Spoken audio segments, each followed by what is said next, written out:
हरिः ॐ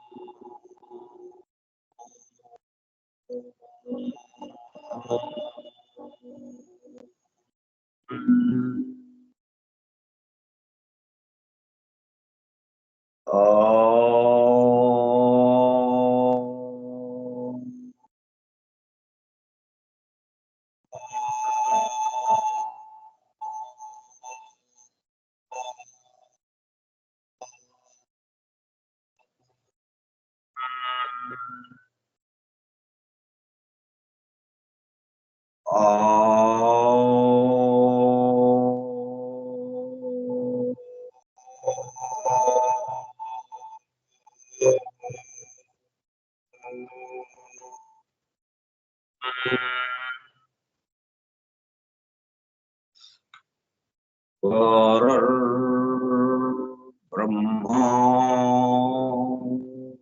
गुरुर्विष्णुः गुरुर्देवो महेश्वरः गुरुः साक्षात् परं ब्रह्म तस्मै श्री गुरवे नमः।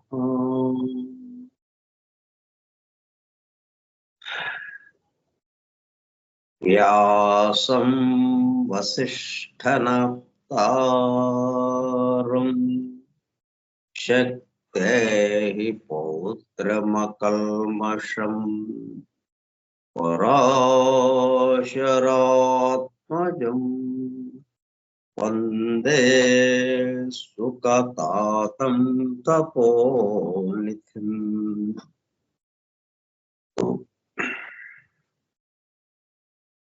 शुक्लाम्बरधरं विष्णुं शशिवर्णं चतुर्भुजं प्रसन्नवदनं ध्यायेत् सर्वविघ्नोपशान्तये। अगज आनन पद्मार्कं गजाननमहर्निशम् अनेकदं तं भक्तानाम् एकदन्तमुपास्महे। वक्रतुण्डबाकाय कोटिसूर्यसमप्रभा निर्विघ्नं कुरु मे देव सर्वकार्येषु सर्वदा। सरस्वती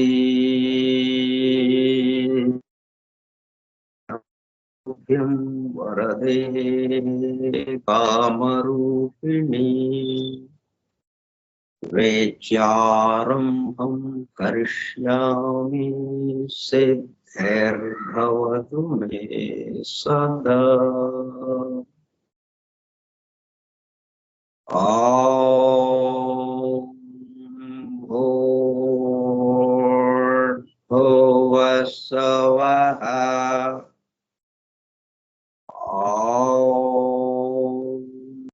तत्सवितुर्वरेण्यम्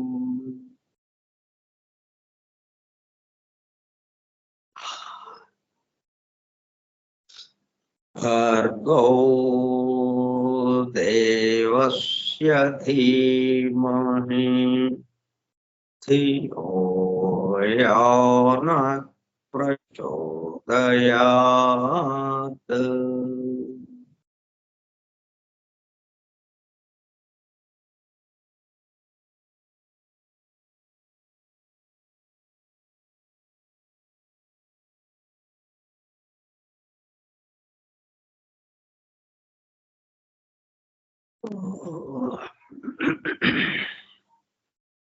कार्यक्रम वासुदेव కార్యక్రమ పరిచయ పత్రం.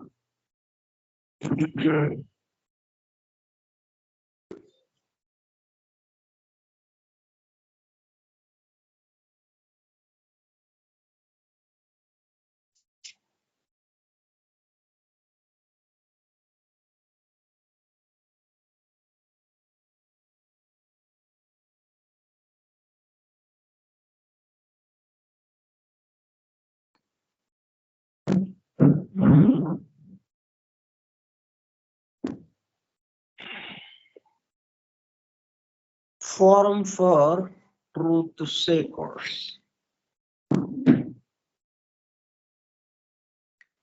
సత్యాన్వేషకుల బృందం.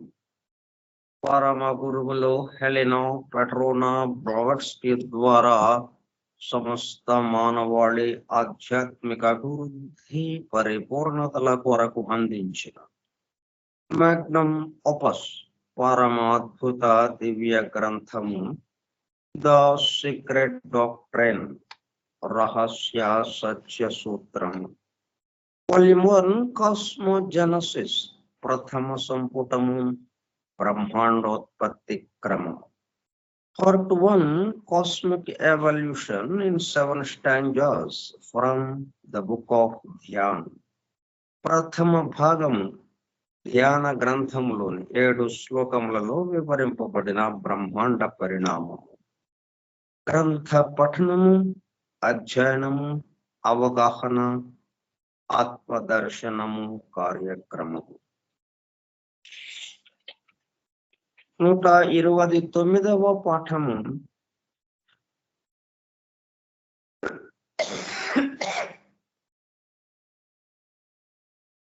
(22 4 2024) సోమవారం సాయంత్రం 4:30 గంటలు. The secret doctrine Skype group లో సుదూర ప్రాంతాలలో ఎవరింట్లో వారు హాయిగా విశ్రాంతి తీసుకుంటూ ఏకకాలంలో ఒకేసారి ఏమి చేస్తున్నాము? వింటున్నాము. ఏమి వింటున్నాము? శాస్త్ర సాంకేతిక రంగములలో ఎంతో వేగముగా పురోగమిస్తున్న ప్రస్తుత కాలంలోని మానవాళి అదే వేగముతో ఆధ్యాత్మిక రంగంలో కూడా పురోగమించుటకు వీలుగా ప్రపంచంలోని అన్ని జాతుల, మతముల పవిత్ర గ్రంథములలో పొడుపు కథల రూపములో అర్థము అయి అవనట్లుగా ఉన్న సృష్టి రహస్యములను, సృష్టి అమెరికా కూర్పును బహిర్గతం చేసి మానవాళికి అందించి వాటి అవగాహన ద్వారా ఆత్మదర్శనము పొందుట అనే దివ్య ప్రణాళిక అమలు పరచబడుటకు పరమ గురువులు మేడం హెలెనా పెట్రోనా బ్లావట్స్కీ ద్వారా అత్యద్భుతముగా అందించిన ద సీక్రెట్ డాక్ట్రైన్ గ్రంథములో బాహాటముగా ఇవ్వబడిన అతి నిగూఢములైన సృష్టి రహస్యములు, వాటి మూలము, గ్రంథ హృదయమును చేరు పద్ధతులు తెలుసుకోవాలనే తీవ్ర ఇచ్ఛతో ఇక్కడ సీక్రెట్ డాక్ట్రైన్ గ్రంథం ఒక్కటే అనుకుంటున్నాము. అందులో ఉన్న విషయాలన్నిటినీ తెలుసుకోవడానికి ప్రయత్నం చేస్తున్నాము అనుకుంటున్నాం. కానీ ఇక్కడ జరిగేది ఏమిటంటే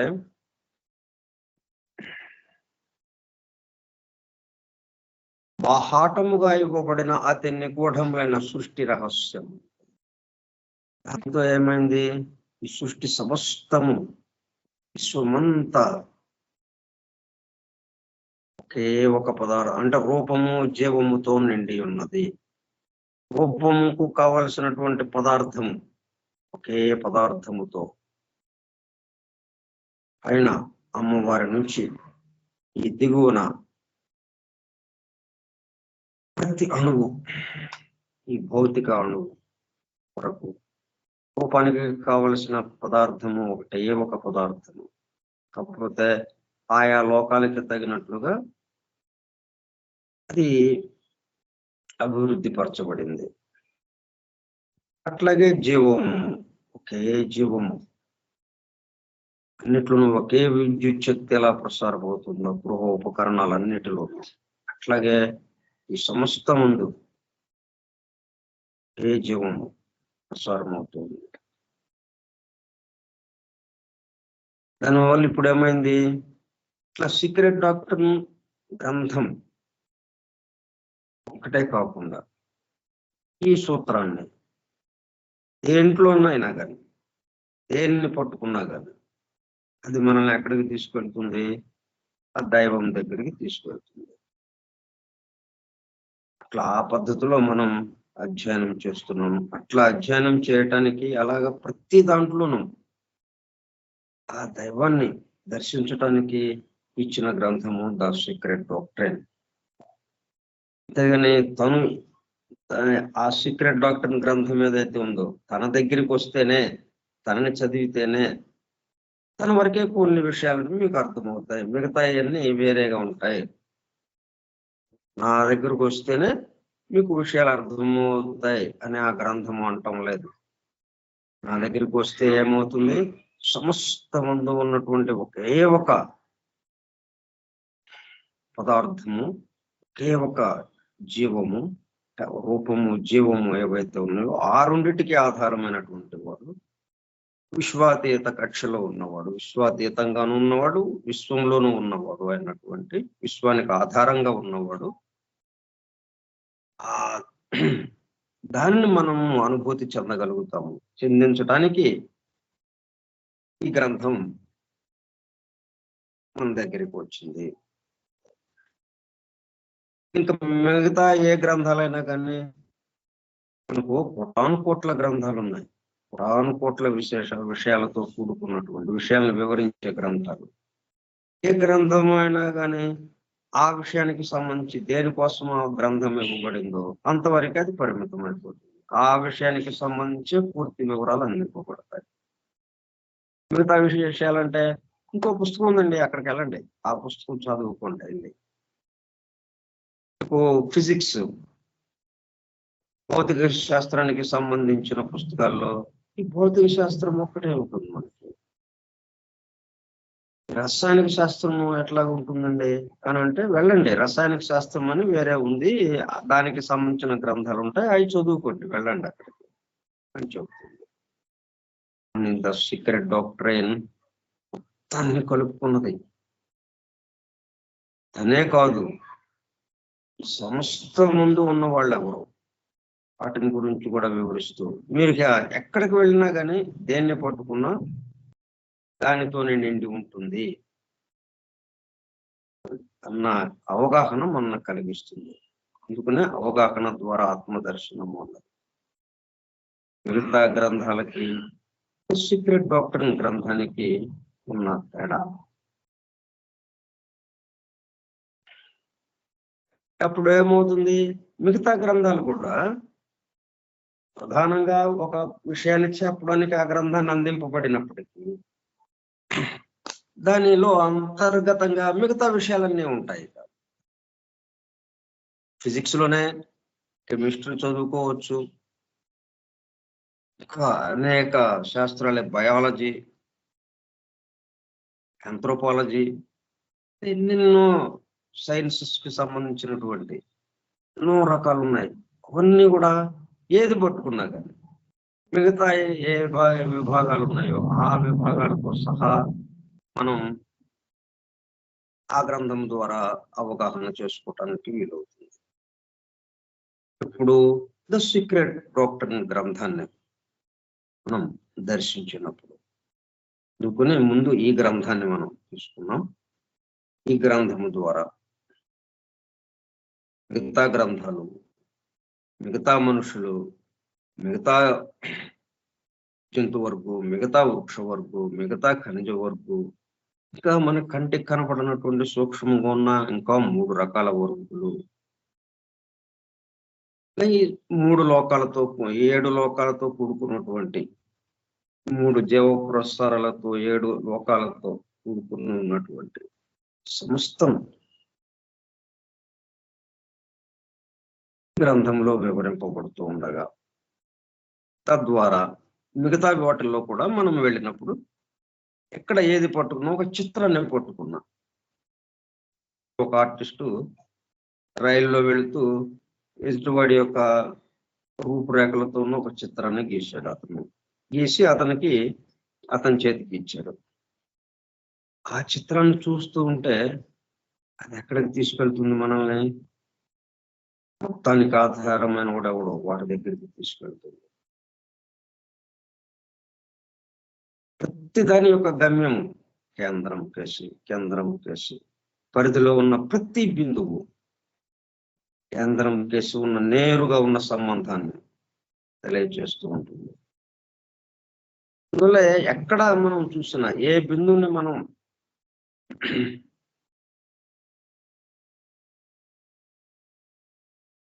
కదిపినాం, ఏ బిందువుని మనం స్పృశించినా నేరుగా కేంద్రానికి వెళ్ళిపోతాం, కేంద్రంతో అనుసంధానం అయిపోతాం.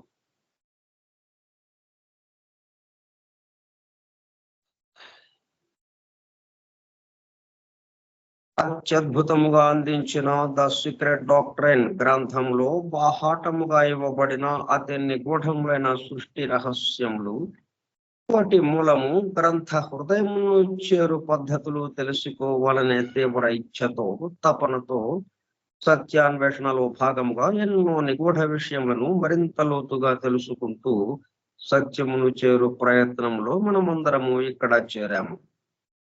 దానితో పాటు ఆధునిక విజ్ఞానము యొక్క దృష్టి పథము నుండి తప్పిపోయిన తత్వదర్శన అన్వేషణలో అనగా సత్యాన్వేషణ కొరకు కూడా ఈ గ్రంథము దగ్గరకు వచ్చాము. The true student of the secret doctrine is a జ్ఞానయోగి అని మేడం బ్లవెట్స్కి అన్న మాటలను నిజం చేయడానికి మనమందరము జ్ఞానయోగిగా ఒకటకు కూడా ఇక్కడ చేరాము. ఎప్పుడన్నది ఈ మాటలామే చిట్ట చివరి రోజులలో, చిట్ట చివరిగా చెప్పే విషయం చాలా లోతుగా తన జీవన సారం, తన ఇన్ని జన్మల యొక్క సారం అంతా, ఇన్ని జన్మల అనుభవ సారం ఆ మాటల ద్వారా నింపబడుతుంది. అంత గొప్ప మాట మనకి చెప్తుంది. జ్ఞానయోగి, the true student of the secret doctrine is a జ్ఞానయోగి.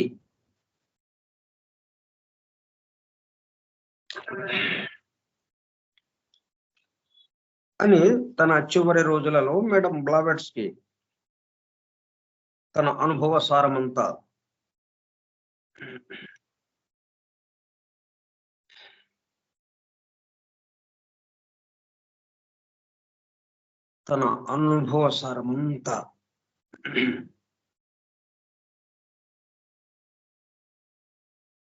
అన్ని మేడం బ్లవెట్స్కి అన్న మాటలను నిజం చేయడానికి మనమందరము జ్ఞానయోగిగా ఒకటకు కూడా ఇక్కడ చేరాము. గత 2 సంవత్సరముల 8 నెలల కాలము పాటు ద సీక్రెట్ డాక్ట్రైన్ గురించి తెలుసుకోవడానికి ప్రయత్నించిన మనము ప్రస్తుతము ఇక్కడ చేరి ద సీక్రెట్ డాక్ట్రైన్ ను తెలుసుకుంటూ ఆపై సమస్త విశ్వముగా రూపుదాల్చిన ద సీక్రెట్ డాక్ట్రైన్ యందు ప్రవేశించి ద సీక్రెట్ డాక్ట్రైన్ గా స్వస్థితి యందు మేల్కాంచుటకు చేస్తున్న చిరు ప్రయత్నమే ఈ కార్యక్రమం. సీక్రెట్ అనే దాంట్లో సెక్రెషన్ అని కూడా పదము వస్తుంది. అంటే అమృతం సెక్రెషన్, అమృతము స్రవించుట. ఆ గ్రంథం ఏంటి? అమృతముతో నిండి ఉన్నది. ప్రతి అక్షరము మనము ఉచ్చరించినంత మాత్రాన దాన్ని పిండుకొని తాగుతున్నట్టుగా అయిపోతుంది. అక్షరాన్ని మనము ఉచ్చరిస్తున్నామంటే మనము పళ్ళెంలోనే అన్నాన్ని కూరలతో కలుపుకొని ఎలాగైతే ముద్ద చేసుకుని నాలుక మీద పెట్టి తింటున్నామో, మింగేస్తున్నామో, అది మనగా అయిపోతుందో, అట్లాగా ఆ అక్షరాన్ని మనం ఉచ్చరిస్తున్నామో ఆ అక్షరము అమృతత్వాన్ని శ్రమింప చేస్తూ మనల్ని అమృతతుల్యులుగా, అమృతమయులుగా మార్చడానికి అది సిద్ధంగా ఉంది. దాన్ని ఉచ్చరించే వాళ్ళు ఎవరుంటే వాళ్ళకి అది సిద్ధం. ఎవరు ఉచ్చరిస్తున్నారు దానికి అక్కర్లేదు. ఉచ్చరిస్తున్నారా లేదా?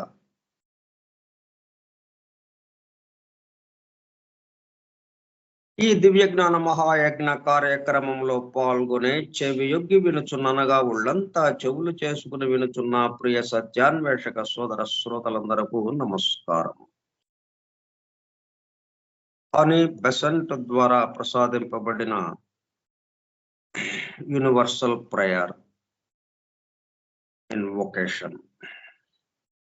Oh, hidden life, vibrant in every atom. Oh, hidden light, shining in every creature. Oh, hidden love, by embracing all in oneness. May each who feels himself as one with thee know he is also one with every other.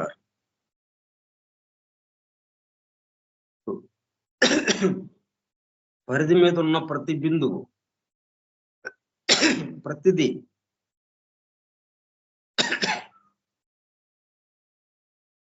As one with the. The అంటే కేంద్రం.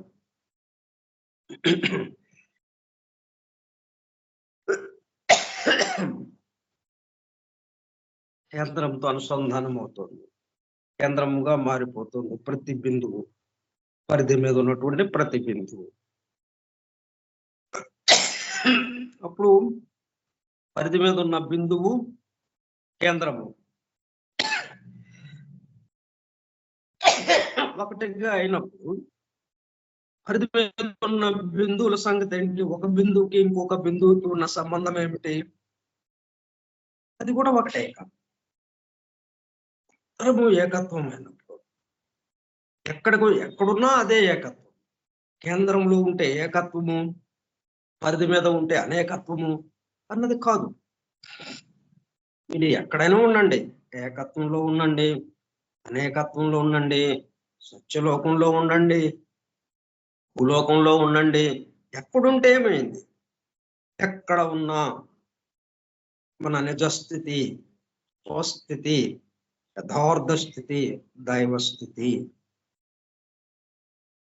ఆ విషయం secret doctor యొక్క సారమంతా ఈ invocation లో వచ్చింది, universal prayer లో.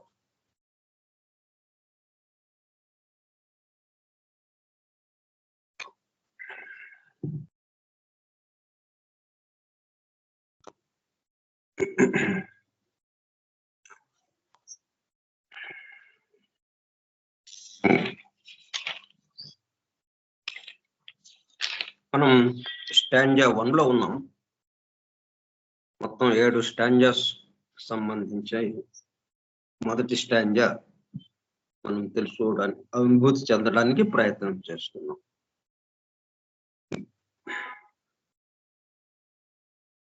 తెలుసుకోవడానికి అనేటప్పుడు కల్లా దాని సంగతి ఏంటో చూడాలి అన్నట్టుగా ఉంటుంది. అనుభూతి చెందడం అంటే అది నాలో ఉంది, గ్రంథంలో ఏముందో అది నాలో ఉంది. అది ఆ నిద్రాణ స్థితిలో ఉన్నాం, దాని పట్ల ఆ మేల్కొనటం. అనుభూతి అంటే మేల్కొనటమే కదా, అంటే దాని పట్ల మనం మేల్కొనటం. అట్లా అటువంటి స్టాంజా 1లో శ్లోక 7లో మనం ప్రస్తుతం అనుభూతి చెందడానికి చూస్తున్నాం.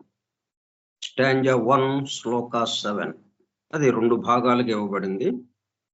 ఒక భాగాన్ని పూర్తి చేసుకుని రెండవ భాగంలోకి రాబోతున్నాం. మొదటి భాగం, the causes of existence had been done away with.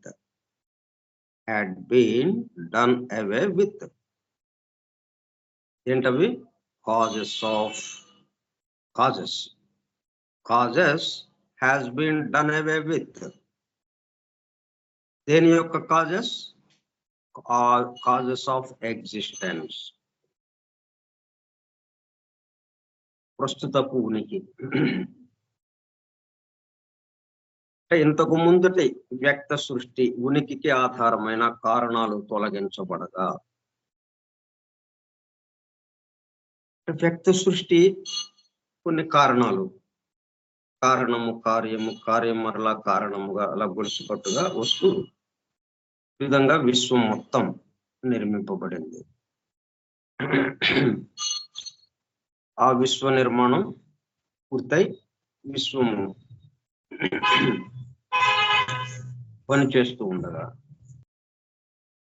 పని సమయం పూర్తయిపోయింది. విశ్రాంతి సమయం వచ్చింది. సినిమా చూస్తున్నాం, సడన్ గా విశ్రాంతి అని వేస్తారు, ఇంటర్మిషన్. సినిమా ఆగిపోతుంది. అప్పటికి మనం రిలాక్స్ అయ్యి మరలా ప్రారంభిస్తారు సినిమాని, మరలా చూస్తూ ఉంటాం. అట్లాగా ఈ సృష్టి కొంత తడవు పనిచేసి విశ్రాంతి గైకొనడానికి ప్రళయ స్థితిలోకి వెళ్ళడం.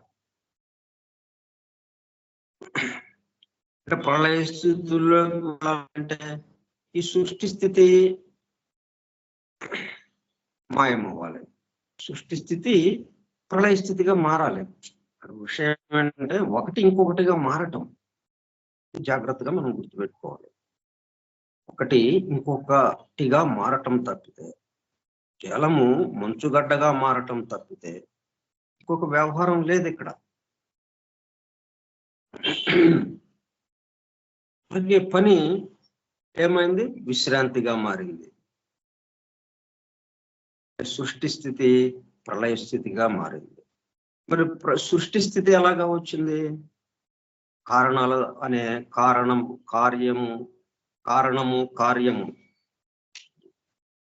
అనే గొలుసు కట్టు దాంతో నిర్మితమవుతూ సృష్టి స్థితి వచ్చింది. ఇప్పుడు అది ప్రళయ స్థితిలోకి వెళ్ళాలంటే మరి అది ప్రళయ స్థితికి మారాలి. అంటే దానికి సంబంధించిన కారణాలు తొలగించబడుతూ ఉంటాయి. ఇప్పుడు గోడ కట్టుకుంటా వెళ్ళాము, ఇటుక మీద పక్కన ఇటుక ఒకదాని పక్కన ఒకటి జత చేస్తూ వెళ్ళాం. దానిపైన మరలా ఇంకొక వరుస వేసాం, దానిపైన మరలా ఇంకొక వరుస వేసాం, బాగా పెట్టుకుంటూ వెళ్ళాం పైకి. ఆ గోడ తీసేయాలన్నారు. మళ్ళీ ఏం చేసాము? ఆ ఇటుకలన్నీ ఒక్కొక్కటి తీసుకుంటా వచ్చేసాం. పేర్చిన వాళ్ళం కాస్త వాటిని తీసివేస్తూ వచ్చేసాం.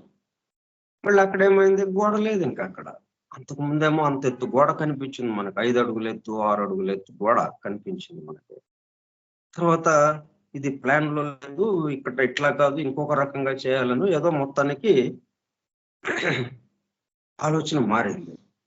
దాంతో ఆ గోడ మొత్తం తీసేయాలి అన్నారు. గోడ మొత్తం తీసేయాలంటే అంతకుముందు మనం పేర్చినటువంటి ఇటుకలు ఎలాగైతే ఉన్నాయో ఒక్కొక్క ఇటుకని తీయాలి కదా. కాబట్టి తీస్తే విధానం ఒక్క కోటే ఒక దాంతో ఒక గడ్డ పొలుగుతోనో ఒక సుత్తితోనో వేసి పడితే దెబ్బకి కింద పడిపోతుంటాయి అనుకోండి, సరే అది వేరే విషయం. కానీ మనం తీసే విధానం ఏంటి? ఒక్కొక్క ఇటుకని ఎలాగైతే పేర్చామో అట్లాగే ఒక్కొక్క ఇటుకని తీసుకుంటా ఆ గోడ మొత్తం లేకుండా అయిపోతుంది. అట్లాగే కారణం కార్యము అనే ఈ ఇటుకలు అలాగా పేర్చుకుంటూ ఈ భౌతిక సృష్టికి వచ్చింది. ఇది ఈ భౌతిక సృష్టి స్థితి ప్రళయ స్థితికి వెళ్ళాలి, విశ్రాంతి స్థితికి వెళ్ళాలి అనేటప్పుడు కల్లా ఇది ఇట్లా రావడానికి గల కారణాలు ఏవైతే ఉన్నాయో వాటిని తొలగించటమే. వాటిని తొలగించాలి, పేర్చిన ఇటుకలు తీసేయటమే.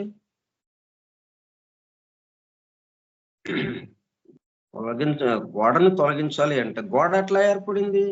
ఇటుకల్ని పేర్చడం ద్వారా. అంతకుముందు గోడ లేదు కదా, అంతకుముందు సృష్టి స్థితి లేదు, ప్రళయ స్థితి ఉన్నది. ప్రళయ స్థితి ఎక్కడి నుంచి వచ్చింది? అంతకుముందు ఉన్న సృష్టి స్థితి ప్రళయ స్థితిగా మారడం వల్ల ప్రళయ స్థితి ఉంది. ఇట్లా మనం జాగ్రత్తగా ఆలోచిస్తే స్థితి భేదము, స్థితి రూపాంతరం చెందటం ఒకటే. ఇక్కడ ఉన్నప్పుడు ఇది, అక్కడ ఉన్నప్పుడు అది, దీనికి ఇదే దానికి అదే అన్నట్టు ఉండదు. జలానికి జలమే, మంచుగడ్డకి మంచుగడ్డే అంటామా? జలానికి జలమే, వాయువులకు వాయువే అంటామా?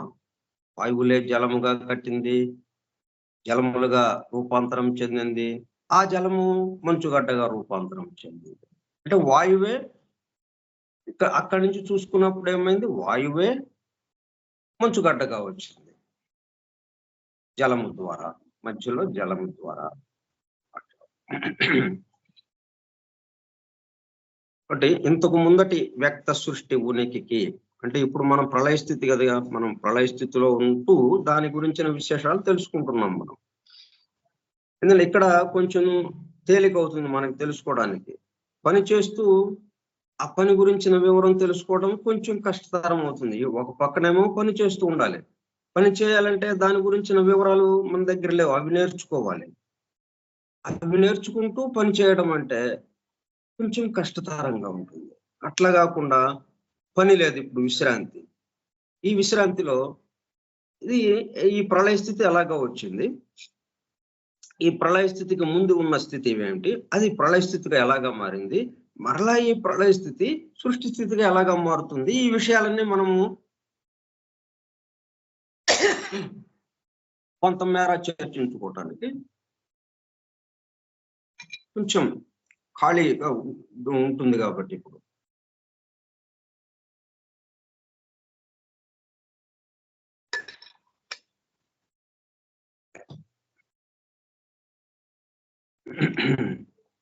వాటిని గురించి వివరించుకోవటం, ఆ వివరించుకోవటం ద్వారా అనుభూతి చెందటం తేలికవుతుంది. అందువల్ల ఇంతకు ముందటి వ్యక్త సృష్టి ఉనికికి ఆధారమైన కారణాలు తొలగించబడగా, ఇటుకలన్నీ తొలగించబడగా ఏం జరిగింది? గోడ అదృశ్యమైపోయింది. వ్యక్త సృష్టి అనే గోడ అదృశ్యమైపోయింది అన్నమాట. సరే, దాని గురించి చెప్పుకున్నాం మనం అంతకుముందు. ఇక ఈ రోజు నుంచి మనం రెండో భాగంలోకి వద్దాం. ఈ రెండో భాగంలోకి వచ్చేటప్పుడు ఒక్కసారి ఆ మొదటి భాగంలోనే చివరి వాక్యాన్ని గుర్తు చేసుకుందాం.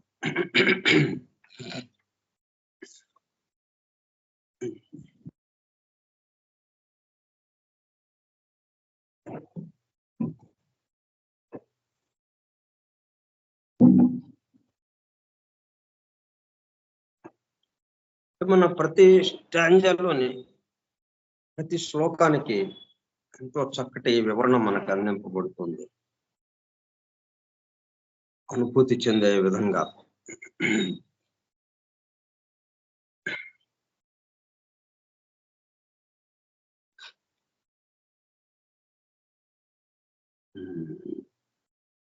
These abstractions become more and more concrete as they approach our plane of existence. మొత్తం గోడ వచ్చేసింది, ఒక్కొక్క ఇటుక పేర్చుకుంటూ. కారణాల ద్వారా కార్యము, ఈ కార్యము మరలా కారణానికి కారణంగా మారుతూ, అంటే ప్రతిదీ రెండుటితో కలిసి ఉంది. మనం దేన్ని పట్టుకున్నా గానీ కారణము అక్కడే ఉంటుంది, కార్యము అక్కడే ఉంటుంది. మనకు కనబడేది కార్యము, కానీ అంతకు ముందు దాని స్థితి ఏంటి? కారణం. కారణము కలిగినటువంటి కార్యం మనకి ఎదురుగా ఉండేది ఏదైనా సరే. మళ్ళీ ఇంకొకటి ఏదో చూస్తాం, అది ఎట్లాగా వచ్చింది? అంతకుముందు ఉన్న కార్యం కారణంగా ఇక్కడ మారి, అంతకుముందున్న కార్యము దీనికి కారణంగా ఉంటూ కార్యాన్ని సృష్టిస్తే ఇది ఇక్కడ నిలబడింది.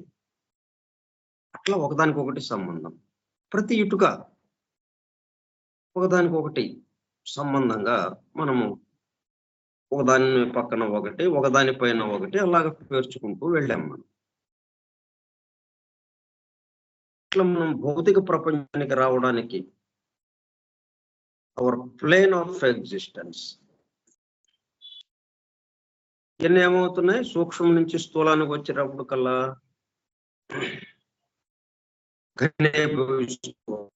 సాలిడిఫై అవుతూ ఉన్నాయి. Until finally the phenomenalize universe. అట్లా వస్తూ ఉండగా ఏమీ లేని ఆ ప్రదేశంలో ఒక చక్కటి గోడ వచ్చేసింది.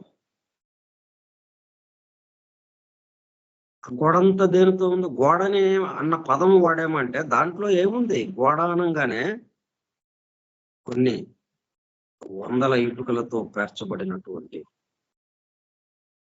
ఆ ఇటుకలు ఒకదానికొకటి అంటుకోవటానికి వీలుగా, అతికించడానికి వీలుగా సిమెంటు మిశ్రమాన్ని, అంటే సిమెంటు, ఇసుక, నీరు వీటితో కలిపిన మిశ్రమంతో వాటిని ఒకదానికొకటి కలుపుతూ గోడ తయారైపోయింది.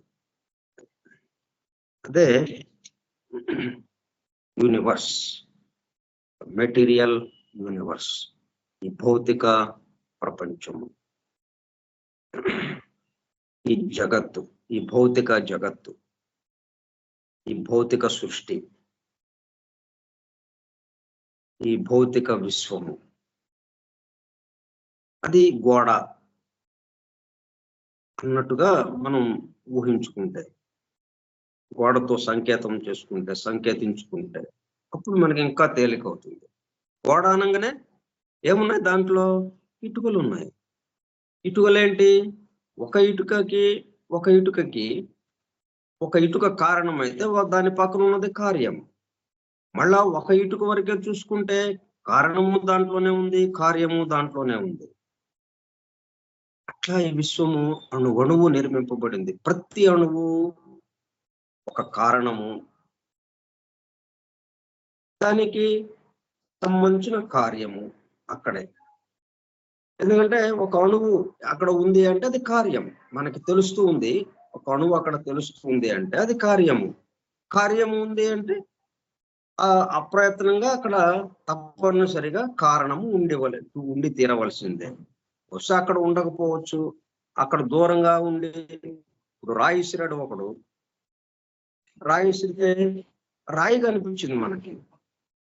అది ఒక మన ముఖ్యమంత్రి తన పర్యటనలో బస్సు యాత్ర చేస్తుండగా తగిలింది. ఆ తగిలిన రాయి ఏంటి? కార్యం. కార్యం ఉంది అంటే అక్కడ తప్పనిసరిగా కారణం ఉండి తీరాలి. అంటే ఎవరో విసిరితేనే కదా అది వచ్చింది. హఠాత్తుగా తనకు తను అక్కడ ప్రత్యక్షమైపోయా ఆ రాయి తలకి తగలదు కదా. తలకి తగిలింది అంటే ఎవరో విసిరారు, అది కారణం. ఎవరో ఉన్నారు, అతను విసిరాడు. విసరటము అనేది కారణం, విసరబడింది కార్యము. ఇట్లా ఆ రాయిలోనే ఈ కారణము కార్యము రెండు ఉన్నాయి. ఇట్లా ప్రతిదీ కూడా కారణము కార్యము తనలో, కారణాన్ని తనలో నిగూఢముగా రహస్యముగా దాచుకుంటూ కార్యాన్ని బయటికి వెల్లడి చేస్తుంది. అంటే రూపాన్ని బయటికి వెల్లడి చేస్తుంది. రూపం ఎప్పుడు? కార్యము. దాని యొక్క కారణము జీవము. అది రహస్యముగా నిగూఢముగా గర్భితమై ఉంటుంది.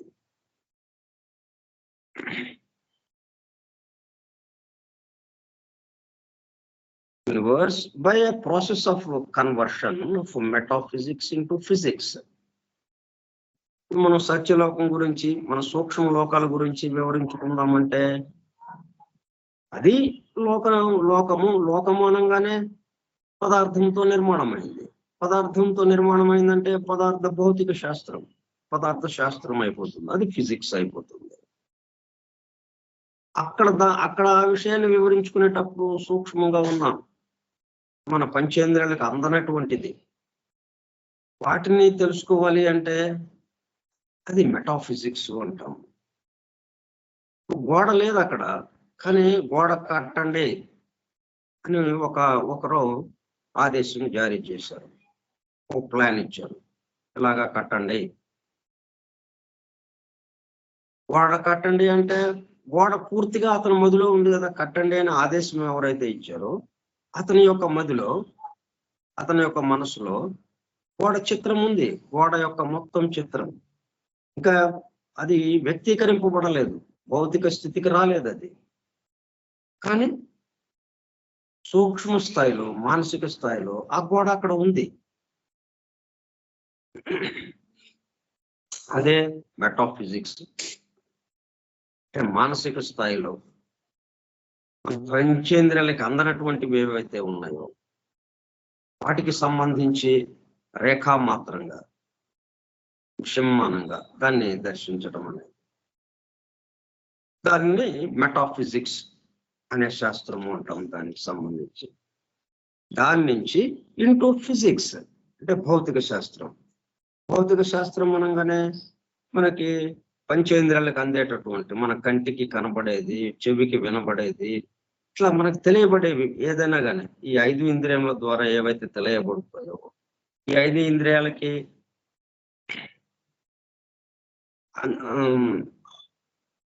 ఈ 5 ఇంద్రియాలని ఎవరైతే నడిపించుతున్నారో ఆ మనస్సుకి అది తెలియడానికి, తెలిసేటట్టు ఉన్నదైతే ఉందో అది ఫిజిక్స్, భౌతిక శాస్త్రం. అది సూక్ష్మంగా ఉండేది దీన్నే సూక్ష్మంగా. భూలోకం అంటే ఎవరు వచ్చారు భూలోకానికి? సత్యలోకమే భూలోకానికి దిగింది. సత్యలోకం గురించి చెప్పేటప్పుడు మెటాఫిజిక్స్ అంటాం, ఈ భూలోకాన్ని గురించి చెప్పుకునేటప్పుడు ఫిజిక్స్ అంటాం. ఎందుకంటే ఇది మన పంచేంద్రియాలకు అందుతూ మనకి తెలియబడుతుంది. అది సూక్ష్మంగా ఉండడంతో అది ఊహామాత్రంగానే కానీ మనకు అంతగా తెలియటానికి అవకాశం లేకుండా ఉంది. అన్నిటికీ తేడాది metaphysics into physics, analogous to that by which steam can be condensed into water and the water frozen into ice. ఇందాక మనం చెప్పుకున్నాం వాయువులు, జలం ఎక్కడి నుంచి వచ్చింది? వాయువులు పుడితే జలం వచ్చింది. జలం అంటూ ప్రత్యేకంగా ఒకటి లేదు అక్కడ అస్తిత్వం. అదే ఇదిగా మారింది. వాయువులే రెండు కలిసినప్పుడు ఆక్సిజన్, హైడ్రోజన్ జలంగా మారిపోయింది. అట్లాగే జలము దగ్గర నుంచి చూసినప్పుడు ఆ జలము కాస్త ఏమైంది? మంచుగడ్డగా మారి, మంచుగడ్డని విడిగా ఇంకొక ప్రత్యేకంగా అస్తిత్వం కలిగినది, ప్రత్యేకంగా ఉన్నది లేదు ఇక్కడ ఎక్కడ. ఈ సృష్టి అంతా ఎట్లాగా నిర్మింపబడింది, ఎలా వ్యక్తమవుతూ ఉంది, ఉన్నది ఒకటే, స్థితి రూపాంతరం చెందుతూ స్థితి భేదంతో ఒక్కొక్క స్థితి నుంచి ఒక్కొక్క స్థితికి రూపాంతరం చెందుతూ తనే. ఒకళ్ళు ఎవరు లేరు. మరి సృష్టి అంతా ఎవరితో నిండి ఉంది? ఒకటితో నిండి ఉంది. ఒకటి తప్పితే ఇంకొకటి లేదు. అదే అద్వైత మతంగా మనం అద్వైత సిద్ధాంతంగా చెప్పేది, వన్నెస్ కి చెప్పేది. అందువల్ల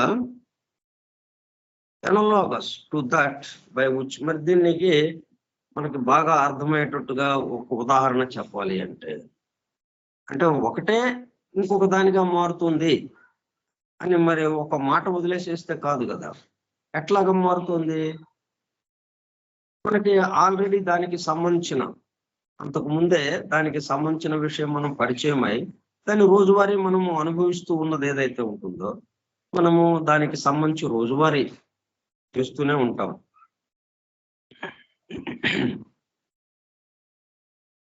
వాటితో చెప్తే మనకి ఇంకా తేలిగ్గా అర్థమవుతుంది కాబట్టి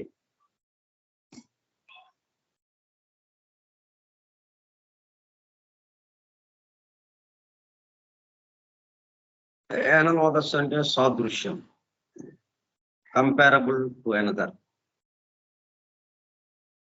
ఇంకొక దాంతో పోలుస్తూ చెప్తే ఉదాహరణ పూర్వకంగా, అప్పుడు ఇంకా బాగా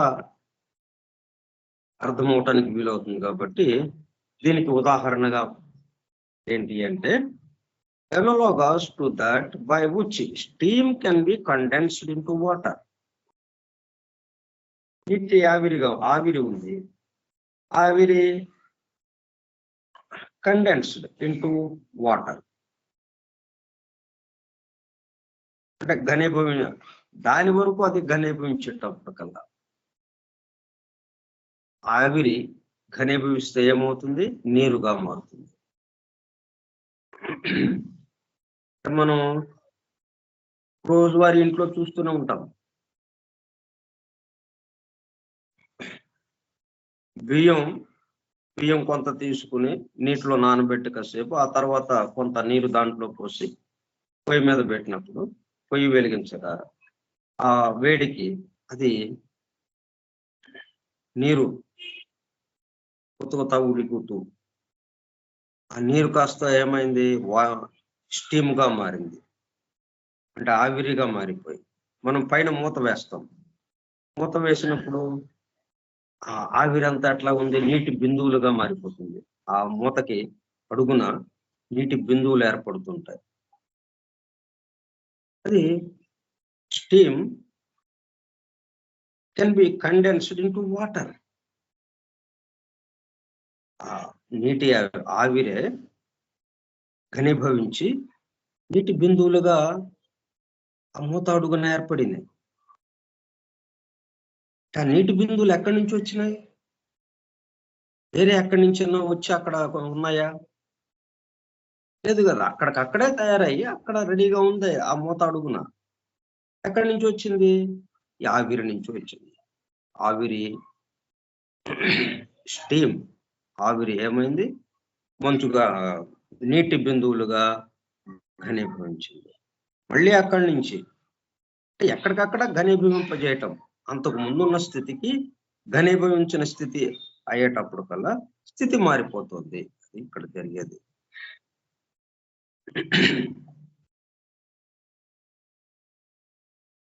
condensed, to lose heat and change from a vapour into a liquid, or to make a vapour change to a liquid. నీరు ఆవిరిగా మారచ్చు, ఆవిరి నీరుగా మారచ్చు. కానీ అక్కడ ఉన్నది ఆవిరి ఒకటి. ఆవిరే నీరుగా మారింది, ఆ నీరే మరలా ఆవిరిగా మారుతోంది. అది కండెన్స్డ్. అట్లాగైతే స్టీమ్ ఏమైంది, can be condensed into water, జలముగా మారింది, నీటి బిందువులుగా మారినాయి. మళ్ళీ అక్కడి నుంచి ఏం జరిగింది, and the water frozen into ice. మళ్ళీ ఆ నీటి బిందువులు గడ్డగడితే, మనం ఫ్రిడ్జ్లో, డీప్ ఫ్రిడ్జ్లో మనం చిన్న అరలరలుగా ఉన్న ఒక ప్లేట్ ఉంటుంది, ఆ ప్లేట్లో నీళ్లు పోసి అక్కడ పెడితే, ఆ డీప్ ఫ్రీజ్ లో పెడితే ఏమవుతుంది, ఆ ఫ్రీజ్కి ఆ ఫ్రోజన్ అంటే పేరుకుపోవటం, ముద్దగా అయిపోవటం ఏమైంది, ఘనీభవించి ఏం జరిగింది, మంచుగడ్డగా మారిపోయింది, మంచుగడ్డగా పేరుకుపోయింది. వాటర్ ఫ్రోజన్ ఇంటూ ఐస్, ఆ నీరు కాస్త మంచుగడ్డగా ఫ్రోజన్ ఘనీభవించింది. ఇక్కడ జరిగింది.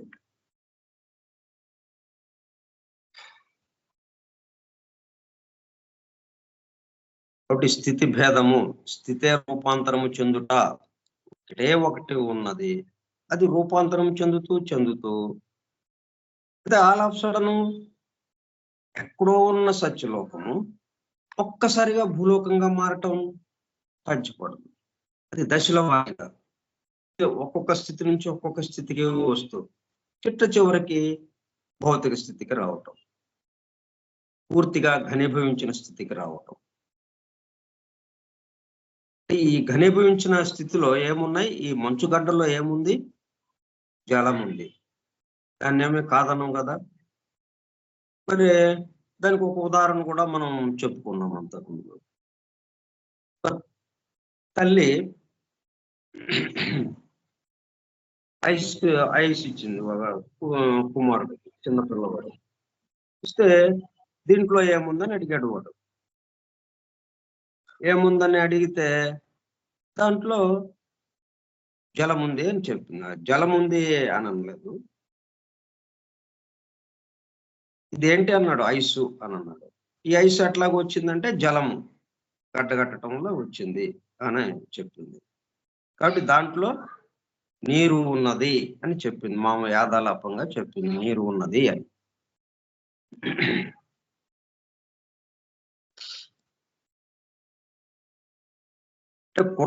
పిల్లవాడు ఐసు ముక్కను తల్లికి చూపిస్తూ ఇది ఏమిటి అని అడిగాను. అది ఐసు అని తల్లి చెప్పగా ఐసులో ఏముంది అని మరలా అడిగాను పిల్లవాడు. తల్లి నీటిని కలిగి ఉన్నది అని యాదాలాపముగా అన్నారు. నీటిని కలిగి ఉన్నది. వెంటనే పిల్లవాడు అంటే వాడేమనుకున్నాడు?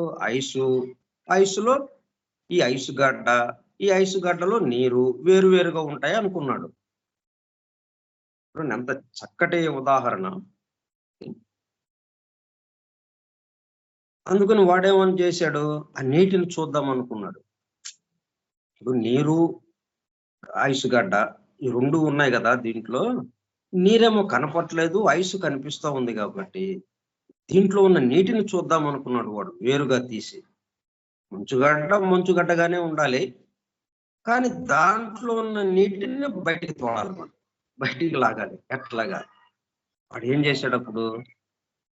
పిల్లవాడు ఐసులో ఉన్న నీటిని చూడడం కోసం ముక్కలుగా చేయగా చివరకు అంతా కరిగిపోయి నీరుగా మారినది. అంటే దాన్ని మధ్యలో ఉంటుంది కావాలా నీరు అనుకున్నాడు. అనుకునే దాన్ని వేసి కొట్టాడు. ఏదో దాంతో కొట్టాడు. ఒక బండరాయి తీసుకుని ఏదో ఒక సుత్తి తీసుకుని కొట్టాడు. దాన్ని 2 ముక్కలైంది. 2 ముక్కలైతే అట్లా ముక్కలుగా చేశాడు. నీరేమి కనపడలా. వెంటనే దాంట్లోంచి బొల నీరు కారిపోవాలి కదా. ఇట్లా కొట్టంగానే లోపల నీరు ఉంటే, మంచుగడ్డ కాకుండా నీరు ఉంటే ప్రత్యేకంగా బొల కారిపోవాలి. రాలేదు. ఆ నీరు కనపడలా వాడికి. ఇంకా కొట్టాడు. ముక్కలు చేశాడు. సన్నటి ముక్కలుగా చేసేటప్పుడు కల్లా చివరికి అంతా కరిగిపోయి నీరుగా మారినది. ఐసులో నీటిని చూద్దాం అనుకున్న పిల్లవాడు ఐసు కరిగి నీరుగా మిగలటం చూసి, అంటే ఇప్పుడేమైంది? నీరు తప్ప ఐసు లేదు అక్కడ. వాడు మొదలు పెట్టిందేంటి? తల్లినేమడిగాడు, ఈ ఐసు ఏంటి, ఇదేంటి అన్నాడు. ఐసు అంది తల్లి. ఈ ఐసులో ఏముంది అన్నాడు. ఐసులో నీరు ఉంది అంది. ఓహో, ఐసు నీరు 2 వస్తువులు ఉన్నాయన్నమాట ఇక్కడ అనుకున్నాడు వాడు. ఈ ఐసులో నీటిని చూద్దాం అనుకున్నాడు. నీరు లోపల దాయబడి ఉంది కామలా అని చూద్దాం అనుకున్నాడు. అంటే 2 వస్తువులు అక్కడ ఉన్నాయి అనుకుంటున్నాడు. చూస్తే చివరికి ఐసు గడ్డేమో మాయమైపోయింది. దాని స్థానంలో ఏమొచ్చింది? జలం వచ్చింది. ఏంట్రా బాబు, ఐసేది అని గోల చేయటం మొదలు పెట్టాడు. నీరుగా పిల్లవాడు ఐసు కరిగి నీరుగా మిగలడం చూసి తల్లితో నీటిని కలిగి ఉన్న ఐసు ఏది అని మరలా అడిగాను. అప్పుడు తల్లి తప్పనిసరిగా ఉన్న విషయం చెప్తూ, రే నాన్న, ఐసు అంటేనే నీరు. ఐసు అని వేరుగా ఒక వస్తువుగా లేదు. మనం చూస్తున్న ఐసు నీరు గడ్డగట్టగా ఏర్పడినది.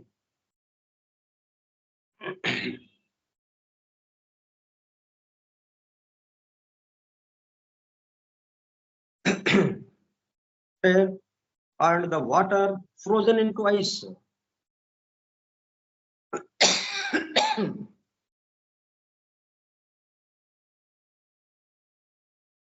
ఒరే నాన్న, ఐసు అంటేనే నీరు.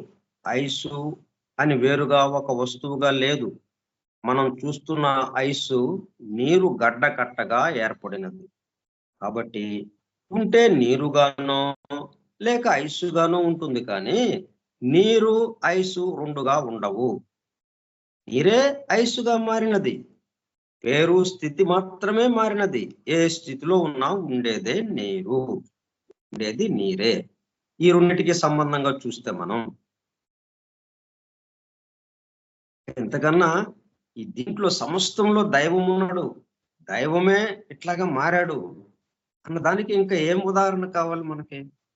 ఇంతకన్నా ఇంత స్పష్టంగా మనకి మన కళ్ళ ఎదుట కట్టెదుట కనిపిస్తుంటే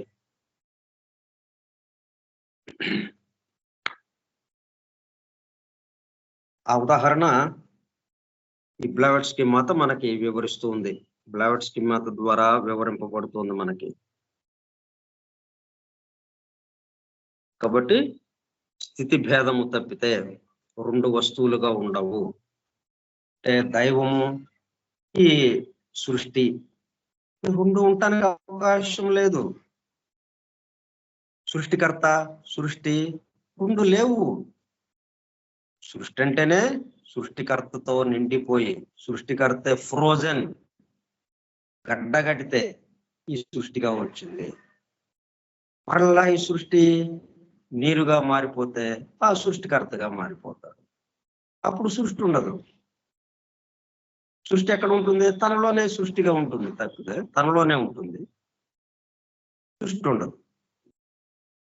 కాబట్టి దీన్ని విడదీసి చూడటానికి లేకుండా మనం అందుకు దేన్ని చూసినా కానీ కారణము కార్యము రెండు కలిసి ఉంటాయి, రూపము జీవము రెండు కలిసి ఉంటాయి. మంచుగడ్డ, నీరు మంచుగడ్డ కలిసి ఉంటుంది. నీరే మంచుగడ్డగా మారి ఉంటుంది, కారణమే కార్యముగా ఉంటుంది.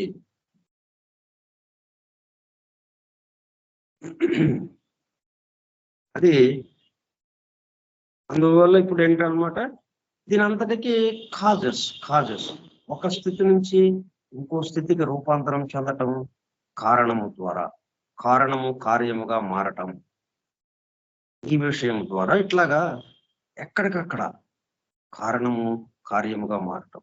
మొట్టమొదటి మూల కారణం తాను పెక్కులు కావాలి. దానికి కారణం మరి ఏదో ఎక్కడా మనం ఆగటానికి లేదు, ఎక్కడైనా ఒకటి. ఇది ఎట్లా అంటే దానికి కారణం ఏంటండి? ఒకటే ప్రశ్న, మనం ముద్దుగా వేసేయచ్చు, ఏమి ఇబ్బంది లేదు, ముద్దుగా వేసేయటం అనేది. ఎంత గొప్పవాళ్ళైనా ఎన్ని గొప్ప విషయాలు చెప్పినా సరేనండి, దీనికి కారణం ఏంటి అది చెప్పండి, దీనికి కారణం ఏంటి అది చెప్పండి. అందుకే ఉపనిషత్తులో, ఈ ముండకోపనిషత్తులో శిష్యుడు అడిగేది అంటే తండ్రి కొడుకులే గురువు శిష్యుడుగా అక్కడ సంకేతింపబడి శిష్యుడు అడుగుతాడు, ఈ సమస్తానికి మూలమైనటువంటిది ఏదైతే ఉందో, ఏది తెలియబడితే సమస్తము తెలియబడుతుందో దానిని తెలుపమని శిష్యుడు గురువుని ప్రశ్నిస్తాడు. అంటే మూల కారణం, కారణాలకు కారణం, ఇంకా తనకు కారణం అంటూ లేనిది ఇది చెప్పండి. ఇవన్నీ ఎందుకు మధ్యలో చెప్తే మళ్ళీ ఆగటానికి లేదు కదా. ఇక ఇది చెప్పారు, బాగుంది, దీనికి కారణం ఏంటండి? దీనికి కారణం ఇది నాయన. ఇప్పుడు ఆ తల్లి కొడుకుల్లాగా అయిపోతుంది మనకి. ఇదేంటమ్మా అన్నాడు, ఐస్ అంది. ఈ ఐస్లో ఏముంది అన్నాడు, నీరు ఉంది అంది. ఆ ఐస్లో నీరు చూద్దామంటే వాడికి నీరే కనిపించింది కానీ ఐస్ కనపడ్డా. ఒకటి మాయమైతే ఇంకోటి కనపడటానికి అవకాశం లేదు. నీరు మాయమైతే కానీ మంచుగడ్డ కనపడలా వాడికి. సరే నీరు చూద్దామంటే మంచుగడ్డ మాయమైపోయింది. రెండు ఉన్నాయి, రెండు అని అనుకుంటున్నాము, కానీ ఆ రెండుగా చూడటానికి అవకాశమే లేదు.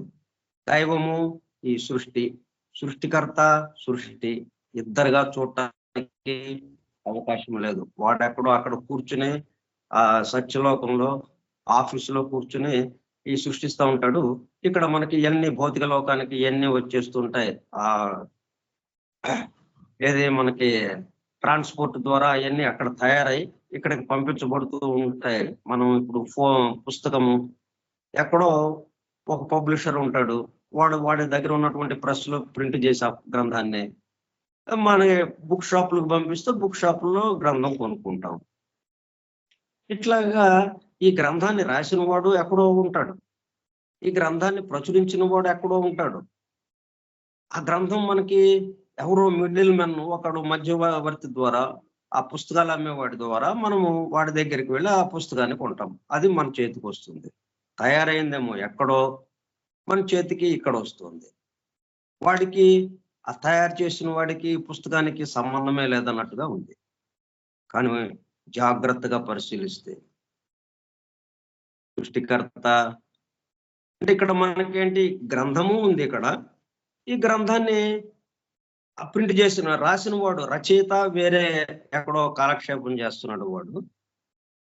వాడు ప్రింట్ చేసి అందించలేడు కాబట్టి ఇంకొకడు ఆ వ్యాపారాన్ని తన చేతుల్లోకి తీసుకుని ప్రింట్ చేసి దాన్ని మన చేతిలోకి గ్రంథ రూపంలో వచ్చేటట్టుగా ఇంకొకటి చేశాడు. వాడు అక్కడెక్కడో వేరేగా ఉన్నాడు. ఈ గ్రంథము ఇక్కడ మన చేతుల్లో ఉంది.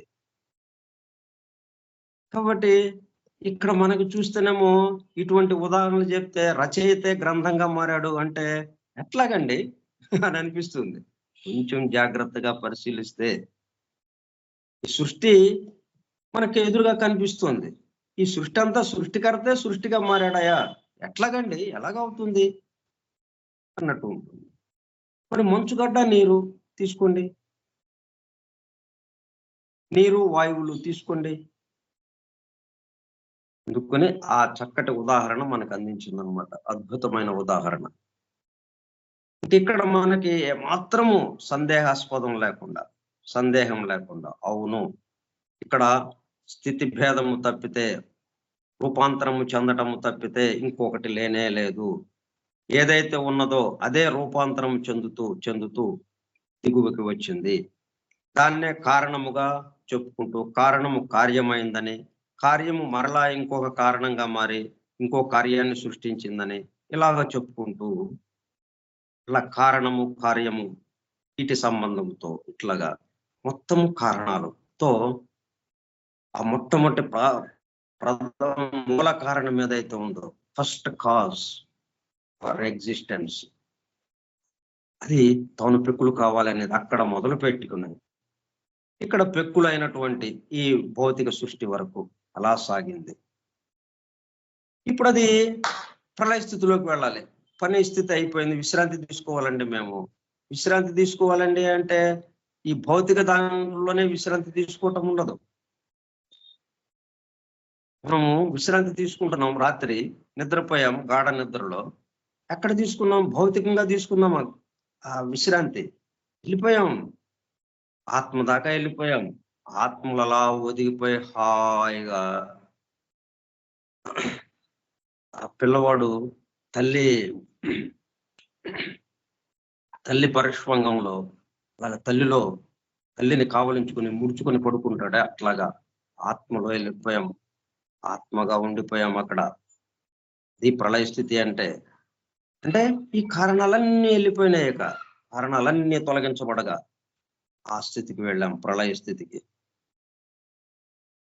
ఇంకా దాని తర్వాత ఈ రెండో భాగమైనటువంటి ఆ శ్లోకం యొక్క రెండో భాగాన్ని మనం రేపు చెప్పుకుందాం చక్కగా. స్వస్తి ప్రజాభ్యః పరిపాలయంతాం న్యాయేన మార్గేణ మహిం మహిషాః ఓ బ్రాహ్మణేభ్యః శుభమస్తు నిత్యం లోకాః సమస్తాః సుఖినో భవంతు లోకాః సమస్తాః సుఖినో భవంతు లోకాః సమస్తాః సుఖినో భవంతు. ఓం శాంతి శాంతి శాంతి.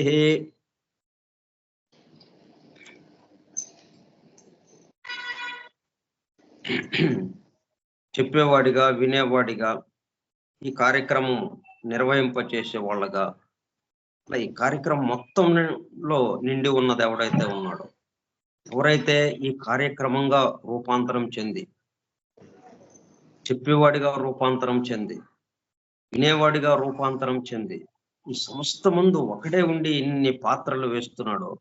మరి మన సినిమాల్లో రామారావుది చూసాం, అందరికన్నా ఎక్కువ. అటు నాగేశ్వరరావుది చూసాం, నవరాత్రి సంబంధంగా దసరాకి 9 వేషాలు వేస్తాడు ఒకడే.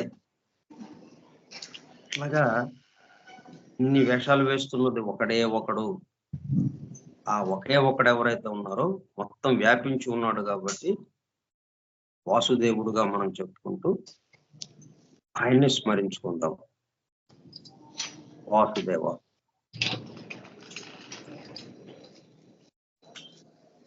Thank you, sir. Yes, sir. Thank you, sir.